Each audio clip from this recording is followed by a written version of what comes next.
మాట్లాడదాం. గురుగారు నమస్కారం అండి. హలో. ఒక మాట అడుగుతాను, మీకు ఇప్పటికీ తెలుసుకోవాలనిపించలేదా మీ తల్లిదండ్రులు ఎవరు అని చెప్పి? ఏం చేస్తావు తెలుసుకుని? అంటే వాళ్ళకు నేను బరువై నన్ను వదిలినారా, లేదా నా కర్మ నా అదృష్టం ఇట్లా ఉండి ఆయనకు దొరికానా? ఈ జన్మలో వాళ్ళు తల్లిదండ్రులు, ఇంతకు ముందు జన్మలో ఎవరు? నేను వాళ్ళకెవరు, వాళ్ళు నాకెవరు? జన్మలు ఉన్నాయి అని అంటే నమ్ముతారా గురుగారు? 100%. మొన్న కూడా ఒక ప్రూఫ్ దొరికింది. కేరళలో ఒక ముస్లిం అమ్మాయి సడన్గా నా పేరు ఫలానా, నా ఊరు ఫలానా అని చెప్పింది. 7 years ఏజ్లో. కేరళలో మలయాళం తప్ప ఇంకోటి మాట్లాడారు. ఆ అమ్మాయి ఏదో ఇంకో భాష మాట్లాడతాం. వీళ్ళకి ఆ భాష అసలు అర్థం కాదు. కొన్నాళ్ళు అక్కడ ఇక్కడ చూపించినాక ఒక అతను ఇది మాట్లాడేది మరాఠీ భాష.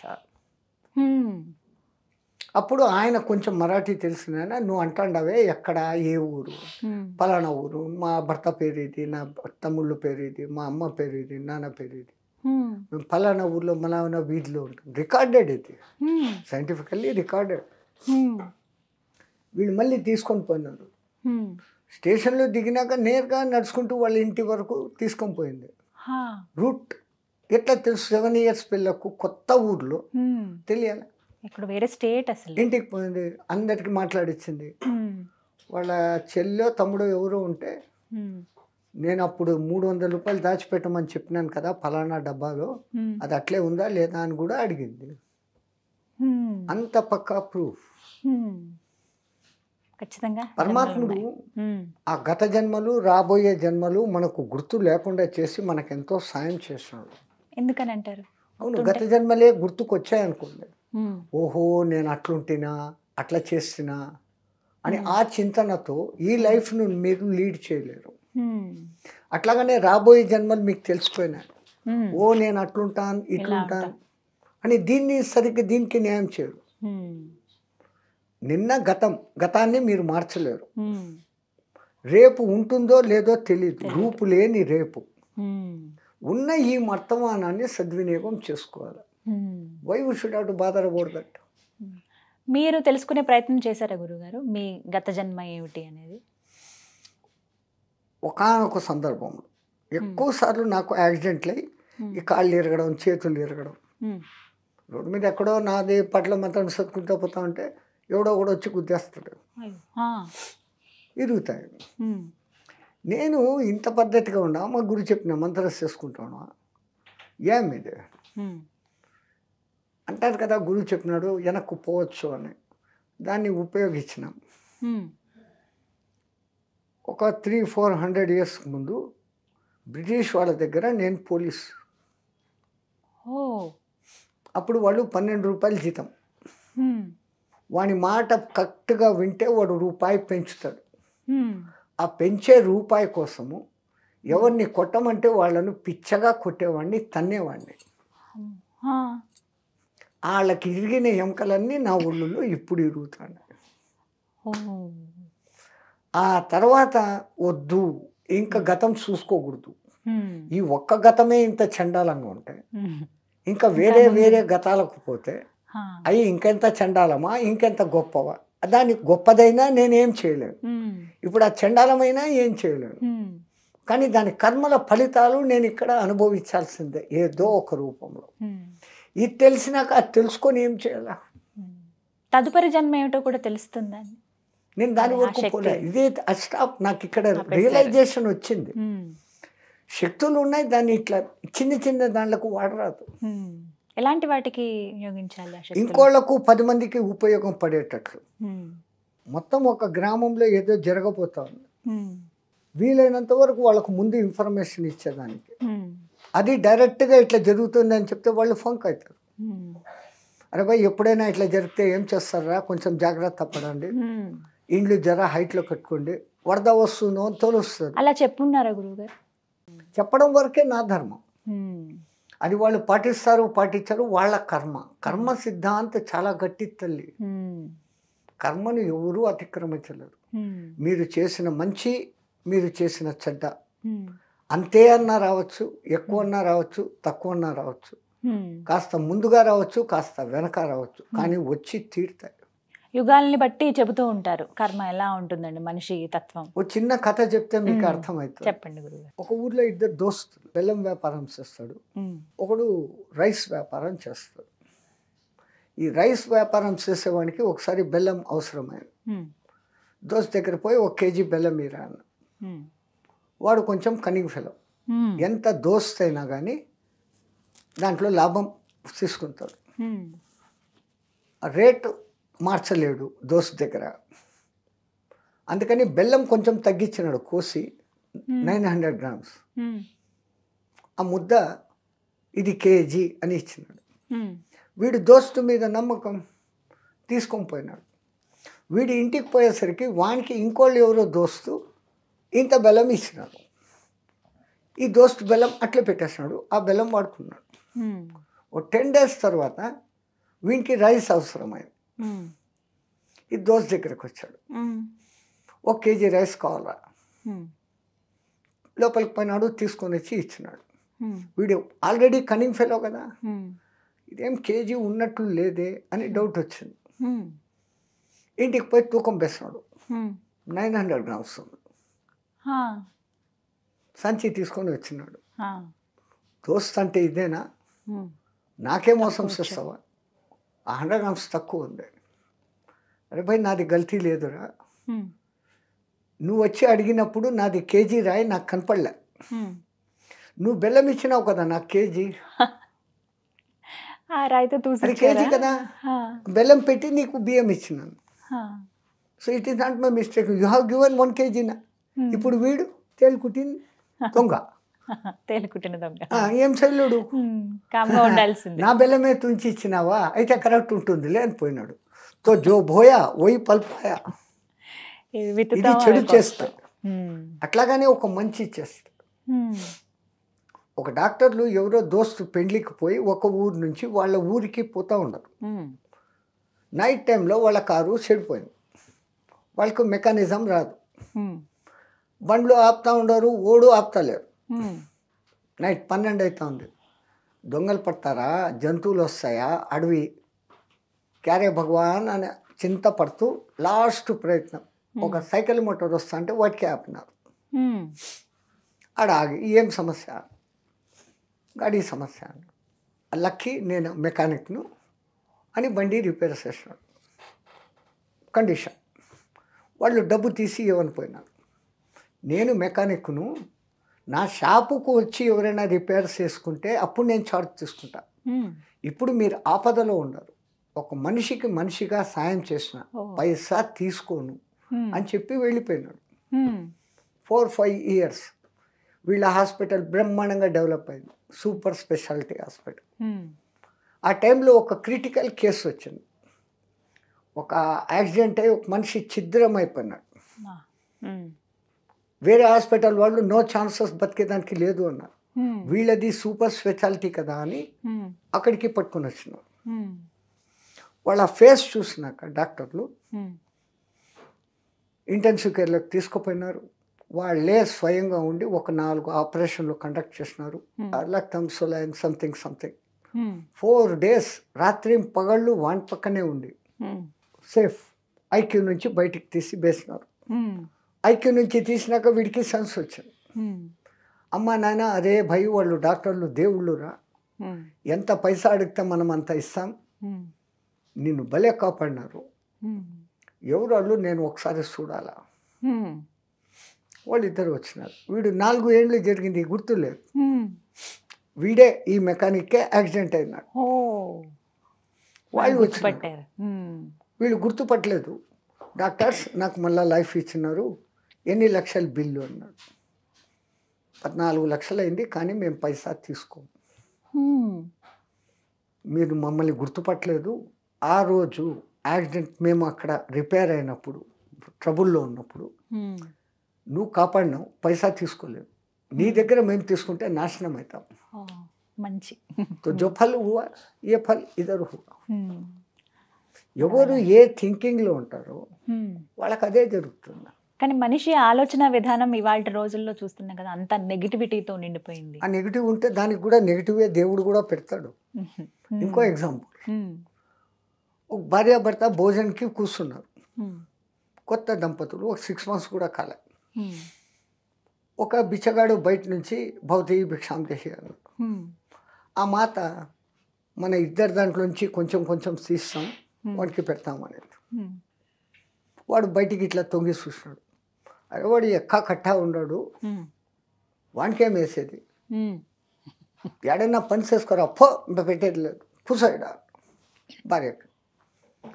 ఈ భార్య మరి కొంచెం దానం ధర్మం పుణ్యం ఉండాలా, మనం ఒక్క పిడిస తక్కువ తింటే ఏమైంది, వాడికి కొంచెం తాత్కాలికంగా ఉంటుంది కదా పాపం, వాడి ముఖం చాలా డల్గా. ఇది మాట కొంచెం రైజ్ అయింది, నేను మొగుడు నేను చెప్పింది వినాలా, అదే ధర్మం అంటే నువ్వు రైజ్ అయిపోతాడు, నేను తక్కువ కాదు, నేను ఎడ్యుకేటెడ్, అట్లా ఇట్లా రైజ్ అయిపోయింది. రైజ్ ఎంత అయిపోయింది అంటే విడాకులకు పోయింది. ఎర్లీ మార్నింగ్ పోయినారు, విడాకులు తీసేసుకున్నారు. వీడు రిచ్, ఆమె మంచి ఎడ్యుకేటెడ్, వీడు ఎడ్యుకేటెడ్. పోయింది 2 years తర్వాత ఆమె మళ్ళీ ఒక కంపెనీలో పనిచేస్తుంటే ఆ కంపెనీలో ఒక ఉద్యోగస్తుడు ప్రపోజ్ పెట్టినాడు, పెళ్ళి చేసుకున్నాడు. వాళ్ళిద్దరు హ్యాపీ. వాళ్ళు భోంచేస్తా అంటే ఒక బిచ్చగాడు వచ్చినాడు. ఈమెకు ముందు ఎక్స్పీరియన్స్ ఉంది కదా, మొగుడు ఏమంటాడు అని, ఏమండి వానికి ఏమన్నా పెడతామా అని. ఈ ఒక్క పూట మనం తినకపోతే ఏం కాదు, నీది నాది కలిపి వానికి ఇవ్వండి ఇచ్చేస్తున్నారు. ఈమె భిక్షం తీసుకొని పోయి వానికి వేస్తే అంటే వాడు ఓల్డ్ హస్బెండ్ భిక్ష వేసేసి లోపలికి వచ్చి ఏడుస్తా కూర్చుని. ఏమి అంటే వాడు పాపం అంతరిచ్చు, ఈ పొద్దు ఇట్లా అయిపోయినాడు, వాడు నా ఓల్డ్ హస్బెండ్. అరే పిచ్చిదానా, నేనెవరో నీకు తెలుసునా, నువ్వు ఆ పొద్దు భిక్షం వేయకుండా తరిమేసినావే, మీ మొగుడు నన్ను తరిమేసినాడే భిక్షం వేయకుండా, నేనేవాడు. సో ప్రకృతి ఏం చేసినామో అది మళ్ళీ సర్క్యూట్లో one way or the other వే ఇస్తుంది ఏదో ఒక రకంగా. ఇలాంటి స్టోరీ నేను ఎప్పుడు వెళ్ళలేదు గురువు గారు, ఇలా జరుగుతూ ఉంటాయి. ఎందుకంటే డైరెక్ట్ ఎగ్జాంపుల్ చెప్పి శాస్త్ర ప్రమాణాలు చెప్తే ఈ కాలంలో డోంట్ కేర్. కనీసం ఈ కథలు వింటే అన్నా దానం ధర్మం అనేది ఎంత గొప్ప మాట, మన పూర్వీకులు ఎంత చెప్పారు దాని గురించి. ఒక ఆకలితో ఉన్న కడుపుకు మీరు ఎంత పెట్టినారంటే వాని వైశ్వానరుణ్ణి చల్ల చేశారు, వైశ్వాన అగ్నిని చల్ల చేశారు. ఆ వైశ్వానరుడు మిమ్మల్ని ఆశీర్వదిస్తాడు. ఆ బిచ్చగాడికి నువ్వు బాగుండు, శతమానం భవతి లాంటి మంత్రాలు రాకున్నా, అమ్మ నా కడుపు మంట సల్లారిచ్చినావు, నీది కడుపు సల్గా ఉండు అని అన్నా ఒక మాట అన్నా చెప్తాడు. కానీ కొంతమందిని చూస్తామండి, అన్నీ ఉంటాయి అయినా అడుక్కుంటూనే ఉంటారు, ఎవరో ఒకరిని ఏదో ఒకటి ఇలా కావాలి, మీకు ఇలా ఉంది. అది వాడి కర్మ సిద్ధాంతం. మళ్ళీ మన భారతదేశంలో ఈ కర్మ సిద్ధాంత ప్రబలం. వాడికి ఎంత ఉన్నా ఏమీ చేయలేడు. రెండవది కోట్లు ఉంటాయి, వాడు మనలాగా స్వీట్లు 1/2 kg తినలేడు, 1/2 kg కాదు 1 ముక్క తినలేడు. వాడికి 100 కోట్లు ఉండి ఏం ప్రయోజనం? నరకం అది. స్వర్గం నరకం ఇంకెక్కడో లేవు, ఇక్కడనే ఉన్నాయి. కొంతమందిని గమనిస్తాం గురువు గారు, ఎప్పుడు పక్కన వాళ్ళ లైఫ్ ఎలా ఉంది, వాళ్ళ మీద ఏదో ఒకటి చాడీలు చెప్పడము, వీళ్ళు ఇలా అని మాట్లాడడము, వాళ్ళ పర్సనల్ లైఫ్ గురించి మాట్లాడడం, ఇవి ఎక్కువగా చూస్తూ ఉంటాం. అంటే ఇలాంటి మనస్తత్వాలు అసలు ఎందుకు వస్తాయి? కంపారిజన్ చేసుకోవటం, పోలిక అంటారు కంపారిజన్. వీడికి వాడిలాగా లేడు, ఆ లేనప్పుడు ఇంకా వాడిని తక్కువ చేయాలి. ఆ చేయాలంటే వాడు చెయ్యని పనులన్నీ మనం ఇక్కడ ప్రచారం చేయాలి. ఒక ఈగో సాటిస్ఫాక్షన్, మ్యాడిజం లేదా సాడిజం అంటారు, మీ తెలుగులో దానికి ఆతతాయితనం అంటారు. ఎదుటి మనిషి బాధపడుతుంటే చూసి సంతోషించే దుర్మార్గపు లక్షణం. అలాంటి వాళ్ళకి పున్నామ నరకాలే. తర్వాత మళ్ళీ వాడికి మనిషి జన్మ రాదు, జంతు జన్మలే. అవునా? అక్కడ ఎక్కడైనా అదే ఇట్లా అని ఎప్పుడో పశ్చాత్తాపం పడుతుంది. ఆ పరమాత్ముడే ఈయనకి ఇంకో ఛాన్స్ ఇస్తామని మళ్ళీ ఈ మానవ దేహం ఇస్తాడు. కనీసం అప్పుడన్నా వాడు ఆ రియలైజేషన్లో ఉండి కొంచెం కొంచెం ఇంకో జన్మకు డెవలప్ అవుతూ ఎన్నో జన్మలు ఎత్తితే ఆ దిక్కుమాలిన మోక్షం. ఇప్పుడు అన్నారు పరమాత్ముడు ఇలా నిర్ణయిస్తాడు ఎవరికి ఏ జన్మ ఇవ్వాలని చెప్పి. కానీ కొన్ని పురాణాల్లో రాసి ఉంటుందట కదా, ఎటువంటి తప్పు చేస్తే ఏ శిక్ష వాళ్ళకు ఉంటుంది, ఎటువంటి జీవితం వాళ్ళ తర్వాత లైఫ్ ఎలా ఉండాలనేది ఆ దైవమే నిర్ణయిస్తాడు. ఆ పురాణాల్లో ఏమని రాసి ఉంటుందో వివరిస్తారా? ఎటువంటి తప్పులు చేస్తే ఎలాంటి లైఫ్ వస్తుంది అని? గరుడ పురాణం అనేదే ఒక పురాణం ఉంది. దాంట్లో ఏ ఏ పాపాలు చేస్తే ఏ ఏ శిక్షలు. ఒక భార్య భర్తతో కాకుండా ఇంకొకరిని కలిస్తే ఆ కలిసిన వాణి రూపంతో ఒక ఇనుప విగ్రహాన్ని తయారు చేసి కాల్చి దాన్ని కౌగలించుకోమంటారు. అట్లాంటి శిక్షలు ఉంటాయి. అసలు కొంతమంది వితండవాదంగా ఈడ చచ్చిపోయినాక ఈ బాడీ ఈడపడి ఉంది, దానికి గుచ్చితే నొప్పి లేదు. ఆత్మకు నయనం చిందంతి శస్త్రాన్ని నయనం దవతి పావక నశోషయతి మారుత. మరి ఏది అక్కడ బాధపడుతుంది నరకంలో, ఏది స్వర్గంలో సుఖం అనుభవిస్తుంది? కొంతమంది ఈ ప్రశ్న వేస్తారు. మా సాధు పరిషత్తులో కూడా ఒక్కొక్కసారి డిస్కషన్స్ పెడతాం, పోటీ. ఒకటి ఉంది అని చెప్పాలి, మళ్ళీ అది లేదు అని చెప్పాలి, లేదా ముందు లేదు అని చెప్పాలి, మళ్ళీ అదే ఉంది అని చెప్పాలి. అట్లా ఒకసారి సాధు పరిషత్లో మా దాదా గురు మహారాజ్ ఒక ప్రశ్న వేస్తున్నారు, స్వర్గం నరకం ఉండాయా? ఉండాయి అని నిరూపణగా చెప్పాలి, అస్సలు లేవు అని చెప్పాలి. ముందు ఏం చెప్తామని ఒకరిని అడిగిన, అవి లేవు స్వామి అన్న. ఎట్లా లేవు అంటున్నావు? ఎట్లా లేవు అంటున్నావు? మనుషుల్లో తప్పులు చేయకుండా ఉండేదానికి నరకం అనే భయం, మంచి పనులు చేసి ఎంకరేజ్ చేసేదానికి స్వర్గం అనేది కల్పించారు. ఉదాహరణ, ఎవడో ఒక జంతువును కొడతా ఉన్నాడు, అది కుయా కుయా అంటే వీడికి ఆనందం. నేను పోయి అరే భయ్ జంతు హింస పాపం కొట్టకురా అని అంటే నాకే హ్యాపీగా ఉంది, నువ్వు ఓడి చెప్పేకి పో అంటాడు. ఈ నీ కొట్టినావు అంటే నరకంలోకి పోయినాక చచ్చిపోయినాక ఆడ నూనెలో వేసి నీకు ఫ్రై చేస్తాడరా అని చెప్తే అక్కడ ఎప్పుడో ఫ్రై చేస్తాడన్న భయంతో ఇక్కడ నువ్వు ఈ పాపం చేయవు. To restrain not to do bad things, నీ చేత చెడ్డ పనులు చేయించకుండా ఉండేదానికి నరకము అనే ఒక భయం. అట్లాగనే నీ చేత మంచి పనులు చేయొచ్చు. ఎవడో నా దగ్గరికి ఆకలిగా ఉన్నాను భోజనం పెట్టు అన్నాడు, నా దగ్గర పైసా లేదు, ఆడ పక్కన వాడి దగ్గర ఇంత కట్ట ఉంది, నేను పోయి భయ్ వానికి ఎంత కొంచెం భోజనం పెట్టు పెడితే నువ్వు పెట్టు, నాకేం నేను పెట్టాను పో అంటాడు. ఆకలితో ఉన్నవానికి భోజనం పెడితే నువ్వు చచ్చిపోయినాక రంబ డ్యాన్స్ చూడొచ్చు అని చెప్తే వీడు చచ్చినాక చూసి ఆ రంబ డ్యాన్స్ కోసం ఈడ వీడికి ఫుల్ మీల్స్ పెడతాడు, కొంచెం పెట్టాడు. ఈ ఆత్మకు వాసనలు అంటుకుంటాయి. 70 ఏళ్ళు 80 ఏళ్ళు 100 ఏళ్ళు 20 ఏళ్ళు వాట్ ఎవర్ ఒక బాడీలో ఉన్నంత వరకు ఎంత సాక్షిభూతంగా ఆత్మ ఉన్నప్పటికీ మనస్సుకు లొంగి ఉంటుంది. మనస్సు ఎక్కువ డామినేట్ చేస్తూ ఉంటుంది. ఇది చెప్తూ ఉంటుంది not to do, don't do, చెయ్యొద్దు అని. ఆ చెప్పేది ఆత్మ. నీకేం తెలుసు నేను ఇట్లా చేస్తాను అనేది మన మనస్సు. మనం మనసుకే ఎక్కువ లొంగుతాం. కానీ కంట్రోల్ చేయడం ఎలా అంటారు? పరమాత్ముడు ఎవ్వరికీ ఈయనంత విచక్షణ జ్ఞానం మనకి ఇచ్చినాడు. What to do, what not to do, when to do, when not to do, how to do, how not to do. ఇంత జ్ఞానం మనకుంది. ఇది తప్ప రైటా అని మనకు తెలుసు, మన విచక్షణకే తెలుసు. జీవహింస పాపం, సింపుల్ వర్డ్, అయినా సరే అయినా చేస్తాను. Bounded to Mann. అదే గనక అరే వేదంలో మన గురువులు ఇది చెప్పారు కదా, జీవహింస చెయ్యరాదు చేయకూడదు అని అనుకుంటే అయిపోయింది. ఇంకా వీళ్ళు కవరింగ్ ఏమిస్తారు, మేం కాదు తినేది, దేవతలు మమ్మల్ని బలి అడిగినారు, దానికోసం మేము బలి ఇస్తున్నాం. చాలా పద్ధతులు మనం చూస్తూ ఉంటాం అమ్మవార్లకు బలి. ఒక రాక్షసుడు అనకూడదు అన్నమాట, ఒకడు మాంసం తినేవాడు. మాంసం తినేవాళ్ళంతా రాక్షసులు కాదు, అమాయకులు. వాళ్ళకి ఇంకా తెల్లే. వాడికేమో కోడి తినాలని ఆశ, ఆ రోజే తినాలని. ఇంట్లో వాళ్ళు వద్దు అన్నారు. వీడు వెంటనే పూనకం వచ్చినట్లు నాకు కోడి ఇస్తారా లేదా, కోడి ఇస్తారా లేదా అంటాడు. ఆ జనాలంతా అమ్మ ఇస్తాము అని కోడికి వస్తారు. కోడి అమ్మకు బలి ఇచ్చినాక దాన్ని ఇంటికి తెచ్చి నువ్వు వండి తింటాను.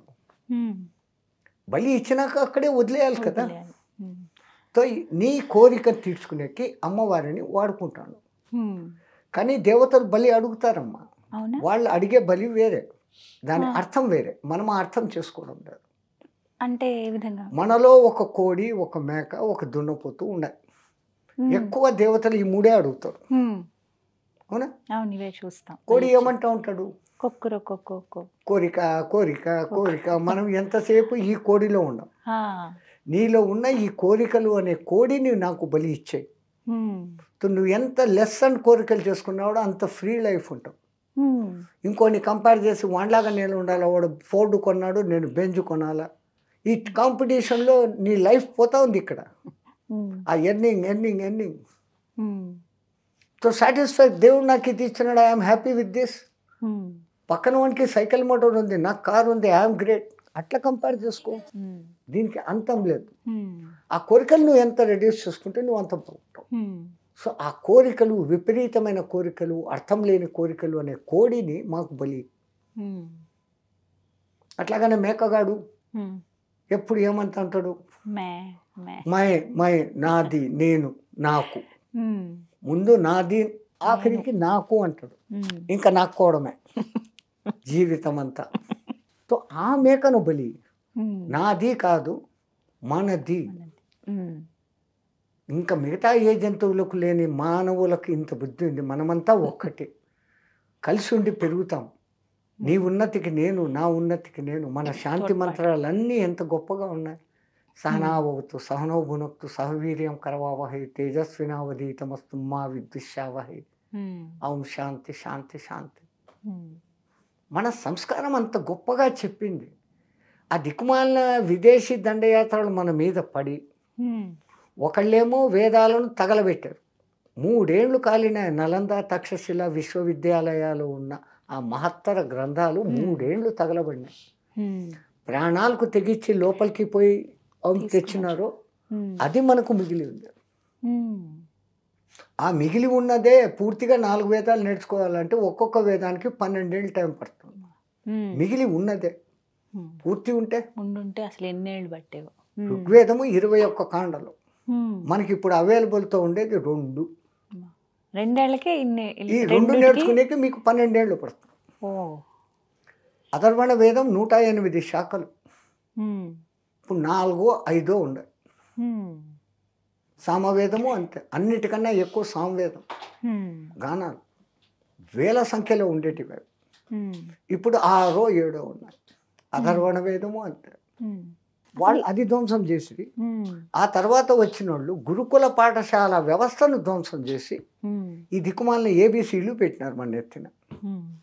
ఏ ఫార్ యాపిల్ తిండి తిను, బి ఫార్ బ్యాట్ ఆడుకో, తర్వాత పిల్లులు కుక్కలు, C for cat, D for dog. ఇవే నేర్చుకుంటూ వస్తున్నాం మనం. ఇప్పుడు అదే గ్రేట్. ఇంగ్లీష్ రాకపోతే వాడంత చదవలేడు. కంపల్సరీ అయిపోయింది. మన దేశ భాష ఏమైపోయింది? మన దేశ భాష ఏదమ్మా? తెలుగు.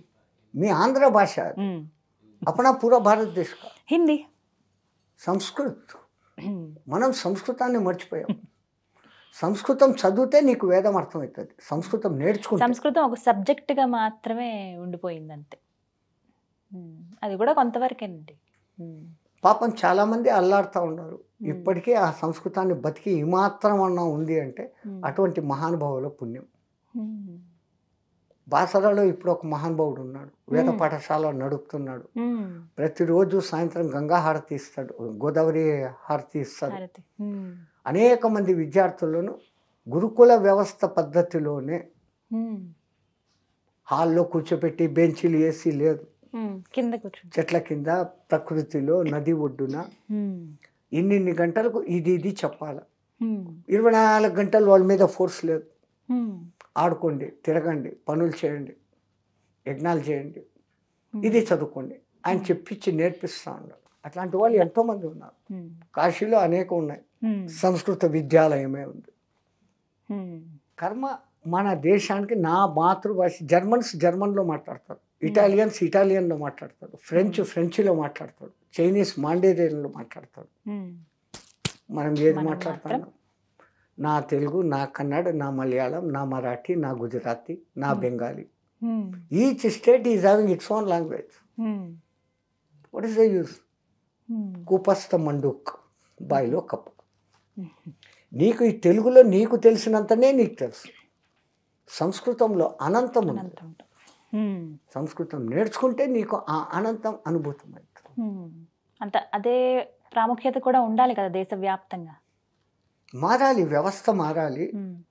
మనకంటూ ఒక భాష లేదే ఎంత అవమానకరమైన విషయం ఇది అనేది మన బుద్ధిలోకి వస్తే కంపల్సరీ చేసేయాలి. No compromise. గురుగారు, ఇప్పుడు ఇన్ని గవర్నమెంట్లు మీరు చూశారు కదా, మీకు మాకి ఈ దిక్మాలిన గవర్నమెంట్, పాలిటిక్స్, పోలీస్ ఈ మూడు మాకి కనెక్ట్ లేదు అసలు. We don't wants to talk about that subject. కానీ తెలుస్తుంది కదా ఎలా ఉంది సమాజం. తెలుస్తుంది. జై శ్రీమన్నారాయణ. అంతే. ఇప్పుడు ఎలా ఉంది, అప్పుడు ఎలా ఉంది, కంపారిజన్స్ అసలు వద్దనుకున్నారా? No politics. ఎప్పుడు ఇప్పుడున్నటువంటి సమాజంలో హిందూ ధర్మం పైన చాలా వ్యాఖ్యలు వినిపిస్తూ ఉన్నాయి. ఇలా ఉన్నారు, అలా ఉన్నారు, అసలు ఇవన్నీ కరెక్ట్ కాదు, మన పురాణాలు అసలు జరగలేదు, ఇవన్నీ కల్పితాలు అని చెప్పి మాట్లాడుతున్నారు. అవి విన్నప్పుడు ఏమనిపిస్తుంది? వాళ్ళు అనేది కాస్త మాలాంటి వాళ్ళ దగ్గర వచ్చి డిబేట్లో కూర్చోమనండి. వాళ్ళు ఏదేది తప్పని చెప్తా ఉన్నారో అది కరెక్టా కాదా, వాళ్ళు అంటున్నది అసలు ఆ తప్పును వాళ్ళు అంటున్నది తప్పని అనుకొని అంటున్నారా, వాళ్ళకు తెలిసి అంటున్నారా, గుడ్డిగా అంటున్నారా? ఏ వ్యవస్థలో అయినా కొన్ని దోషాలు ఉంటాయమ్మా. ఒకప్పుడు సతీసాగమనం ఉండేది. బాల్ గంగాధర్ తిలక్, లాల్ బాల్ పాల్ లాంటి వాళ్ళు దాన్ని రూపుమాపారు. అస్పృశ్యత ఉండింది, భయంకరంగా ఉండింది ఒక వ్యవస్థ. ఆ కాలంలో వాళ్ళకి అది న్యాయం. యాక్చువల్ వాళ్ళ వెనకల ఇంటెన్షన్ ఎట్లాంటిది అంటే థింకర్స్, అడ్మినిస్ట్రేటర్స్, ప్లానర్స్, హెల్పర్స్ అనే 4 స్టేజ్లు ఉంటాయి కదా ఎక్కడ కూడా. ఇప్పుడు మీరు ఒక బిల్డింగ్ కట్టుకోవాలి, కోరిక మీది. ముందు ఇంజనీర్ ప్లాన్ చేస్తాడు, ఇన్ని ఫ్లోర్లా, ఏంటి, ఎట్లా, ఎక్కడ హాల్, ఎక్కడ డైనింగ్, సంథింగ్. వాడు వెల్డర్ ఒకడు వస్తాడు, బార్బెండర్ ఒకడు వస్తాడు, షెంటరింగ్ ఒకడు వస్తాడు. వీళ్ళందరూ కలిసి అక్కడ చేస్తారు. వీళ్ళందరికీ టైంకు ఫుడ్ పెట్టకపోతే వాళ్ళు చేయలేరు. వాళ్ళకి ఇవ్వాల్సిన శాలరీ ఇవ్వకపోతే చేయలేరు. ఇక్కడే ఈ 4 వ్యవస్థలు ఎట్లున్నాయో, సమాజం ఇట్లుండాలా, ఇట్లా చేయండి, ఇట్లా ఉండండి అని చెప్పేవాళ్ళు కొంతమంది, వాళ్ళు థింకర్స్. అందుకే బ్రాహ్మణ ముఖావాసీత్ అన్నారు. బ్రాహ్మణ అంటే ఏదో మనకేం కొమ్ములు రాలే, పుట్టినప్పుడు ప్రతి ఒక్కడు శూద్రుడే. ఆడు బ్రాహ్మణత్వం కావడము అంటే బ్రహ్మ పదంలో 24 గంటలు నడిచేవాడు నిజమైన బ్రాహ్మణుడు. యజ్ఞోపవీతం లైసెన్స్ ఒకటి వేసుకొని నేను పలానా వాళ్ళ ఇంట్లో పుట్టినాను అన్నోడు వాపనోడు కాదు. ఆ వేద విధానం నేర్చుకొని ఆ పద్ధతిలోనే బతికేవాడు వేద. అసలు పురోహితుడు అంటారు వాడిని. పురానికి అంతా హితం చేకూర్చేవాడు పురోహితుడు. అది బ్రాహ్మణత్వం. నాకు బలం ఉంది, నేను 10 మందిని రక్షిస్తాను అనేవాడు క్షత్రియుడు. నాకు కొంచెం బలం ఉంది, కొంచెం తెలివి ఉంది, వ్యవసాయం చేస్తాను, వ్యాపారం చేస్తాను, అందరికీ పొట్ట నింపుతాను అనేవాడు వైశ్యుడు. ఈ 3 వర్గాల వాళ్ళకి హెల్పర్స్ ఉండి తీరాల కదా. ఒక బ్రాహ్మణుడు తన చెప్పులు తాను కుట్టుకోలేడు, తన బట్టలు తాను నేసుకోలేడు, నేసిన బట్టలను కుట్టుకోలేడు, మహిళ అయితే ఉతుక్కోలేడు. వీటన్నిటికీ ఒక్కొక్క పేరు మీద ఒక్కొక్కళ్ళు ఆయనకు హెల్ప్ చేస్తే క్షవరం. ఇన్ని చేస్తే వాడికి ఫ్రీ టైం దొరికి ఆ వేద పఠనం చేసి ఉన్న రహస్యాలు కనుక్కొని ఇంకోటికి చెప్పగలుగుతాను. అట్లే ఒక రాజు వాడే పోయి యుద్ధంలో గెలుస్తా లేడు. వాడి కోసం అనేక మంది కాళ్ళు చేతులు ఈరకొట్టుకుని ప్రాణాలు పోగొట్టుకుని రాజు గెలిచాడు అంటారు. హెల్పర్స్ లేకుంటే రాజు లేడు, హెల్పర్స్ లేకుంటే బాపనోడు లేడు, హెల్పర్స్ లేకుంటే వైశ్యుడు లేడు. వాని పొలం వాడే దున్నుకొని, వాడే నాట్లు వేసి, వాడే కలుపు తీసి, వాడే కటింగ్స్ చేసి, వాడే ధాన్యం చేసి, వాడి షాప్కి తెచ్చుకొని వాడు చేస్తాడా? ఇన్నిటికీ హెల్పర్స్ కావాలి. వాళ్ళ పేరు శూద్రహ అని పెట్టిన. కానీ అందరూ ఇక్కడ శూద్రహ కాదు, సూత్రహ. సూత్ర. ఈ సూత్రం అనేది లేకుంటే హారంలో సూత్రం లేకుంటే హారం ఎక్కడుంది? ఈ సూత్రహ లేకపోతే బాపనోడు లేడు, క్షత్రియుడు లేడు, వైశ్యుడు లేడు. కానీ సొసైటీలో అలా చూస్తున్నారా? తక్కువగానే చూస్తారు కదా సూత్రాలు. ఇప్పుడు పోయింది కదా. సర్వమానవ సమానత్వం, లోకా సమస్తాను సుఖినో భవంతు, సర్వే జనం సుఖినో భవంతు మన యాక్చువల్ ఇంటెన్షన్. కొన్ని మధ్య యుగాలలో కొంతమంది వాళ్ళ డామినేషన్, మా గొప్పతనం ఎక్కడ పోతుందో, అందరికన్నా ఆడవాళ్ళకి ఇంటెలిజెన్సీ ఎక్కువ. వీళ్ళు వేదం నేర్చుకుంటే మా కొంపలు మునిగిపోతాయి, మమ్మల్ని నెత్తిన ఎత్తారు అని ఆడవాళ్ళు వేదం చదవకూడదు, ఆ మూడో వర్ణం చదవకూడదు, మాకే వేదం. కొంతమంది చేసిన పని, అందరూ కాదు. వంటింటికే పరిమితం చేసేసారు. అది ఎక్కడా లోకంలో ఈ స్వార్థం అనేది ఉంటుంది. కొన్నాళ్ళు పైకి వస్తుంది, తర్వాత కొన్నాళ్ళకు కనుక్కుంటారు, అన్నీ సమానం అయిపోతారు కొన్నాళ్లకు. కానీ ఇప్పుడు ఆ సమానత్వం లేకే కదా ఇన్ని గొడవలు ఇవన్నీ మనం చూస్తున్నాం. గొడవలు అని మనం అనుకుంటే గొడవలు కాదు అనుకుంటే గొడవ లేదు. అంటే ఒక వ్యక్తిని తక్కువగా చూస్తున్నారు అన్నప్పుడు ఖచ్చితంగా వ్యతిరేకత. ఫస్ట్ ఆఫ్ ఆల్ ఈ గవర్నమెంట్లు ఈ తోకలు వెనకాల తీసేయాలి. మై పఠాన్, మై ఠాగూర్, మీ దాంట్లో నాన్ రెడ్డి, నేను నాయుడు, సంథింగ్ యాదవ్, ఈ తోకలు ఉండకూడదు, జస్ట్ నేమ్. సెకండ్, వీఆర్ భారతీయులు, ఇండియన్స్ కాదు, భారతీయులు. ఆ తర్వాత నీ కులం, జాతి, మతం ఏమైనా పెట్టుకో, ఈ తోకలు తీసేస్తే తప్ప మన దేశంలో ఏకత్వం రాదు. వీళ్ళే ఆ వర్గం నాకు ఉండాలా, ఓట్లు కావాలా, ఈ వర్గం నాకు ఉండాలా, నేను మీకోసం అది చేస్తాను, ఇది చేస్తాను, వాళ్ళని అట్లా చేయండి, వీళ్ళని ఇట్లా చేయండి, వీళ్ళు లేపుతూ ఉన్నారు. వీళ్ళందరూ గ్రౌండ్ లెవెల్లో దోస్తు. ఇప్పుడు మీ దగ్గరికి స్వీపర్ వస్తాడు, అమ్మ బాగున్నావు, నువ్వు స్వీపర్ దూరం పో అన్న అంతం లేదు కదా. వాళ్ళు లేకపోతే ఏం చేస్తావు నువ్వు ఇక్కడ? పనే గడవదు. వాళ్ళకి ఇంపార్టెన్స్ ఇవ్వాలి. ఇప్పుడంటే మీకు ఈ ల్యాబొరేటరీస్, పోస్ట్ వ్యవహారం. ఒకప్పుడు వాళ్ళు వచ్చి తీస్తేనే కదా, లేకుంటే ఇల్లంతా కంపు కదా. సో ఎంత త్యాగజీవులు వాళ్ళు. వాళ్ళకి ఇచ్చేటువంటి విలువ కూడా వాళ్ళకి ఇవ్వాలి. కిలోమీటర్ల రోడ్డును ఊడ్చుకుంటారు. 2 రోజులు ఊడ్చుకుపోతే మీరు ఆ రోడ్డు మీద నడచలేరు. సో వాళ్ళు actual we have to pray them like a gods. వాళ్ళని దేవుళ్ళలాగా చూడాలి. అందుకే ఆ చిన్న తిరుపతి ఏమో ఉంది, అక్కడ పంతులు గారు ఒక తక్కువ వాడికి అని, మనం ఇప్పుడు తక్కువ వాడు అనే మాట వాడాల్సి వస్తూ ఉంది. ఆయన తన భుజాల మీద ఎక్కించుకొని గుళ్ళో పూజారంతా రౌండ్ కొట్టి గుళ్ళో పూజారిగా అపాయింట్ చేసినాడు. ఆయనకు వేదం నేర్పించి, ఏం వేదం బ్రాహ్మణులే నేర్చుకోవాలని ఉందా? ఎవరికైనా సాధ్యం. జగత్ సర్వం దైవాధీనం, దైవం మంత్రాధీనం. చిలుకూరు మాకు ఈ ఊర్లు పేర్లు గుర్తుండవు. ఆ సంఘటన మా మనసులో గట్టిగా నాటుకునేది. ఆ మహానుభావుడికి 1000 దండాలు. అలా ఎత్తుకున్నటువంటి అతనే ఆదిత్య పరాశ్రీ అని ఇప్పుడు ఒక ఆశ్రమం నిర్మించి అమ్మవారి ఆరాధన. మీకు ఇంకా బాగా డీటెయిల్స్ తెలుసు, మాకు జస్ట్ లైన్స్ తెలుసు. ఈసారి ఎప్పుడైనా మేము చిలుకూరు పోతే ఆ మహానుభావుడికి సాష్టాంగ నమస్కారం చేస్తాం. అట్లాంటి వాళ్ళు ఉన్నారు, చేస్తున్నారు ఎంతోమంది. బట్ అంటే వేళ్లతో లెక్కించవచ్చు వాళ్ళు, అంతే. సమాజం అంతా అలా మారాలంటే ఎన్నేళ్ళు పడుతుంది స్వామి? సమాజము మారాలి, నేను మార్చాలి అనేది ఇడిచిపెట్టండి, ముందు మీరు మారండి. ప్రతి ఒక్కళ్ళు మారితే అదే సమాజం కదా. నేను ఒక్కదాన్నే మారితే అయిపోతుందా? అందరూ మారాలి కదా అనే భావన కూడా. ఫస్ట్ మీరు మారండి, స్టబన్గా ఉండండి. Automatically that influence will flow to other man. ఆ ప్రభావం ఇంకోళ్ళ మీద పడుతుంది. ఆమె చూడరా అంత న్యాచురల్గా వచ్చిన పని మనిషితో అట్లే మాట్లాడుతుంది, అంత ఇదిగా ఉంది. ఆమెతో మనం మాట్లాడకపోతే మనం ఇప్పుడు తక్కువ అవుతామన్న భయంతో అన్న వాళ్ళు కొంచెం ఏం బాగున్నావా అని అన్నా అంటారు, లోపల లేకున్నా.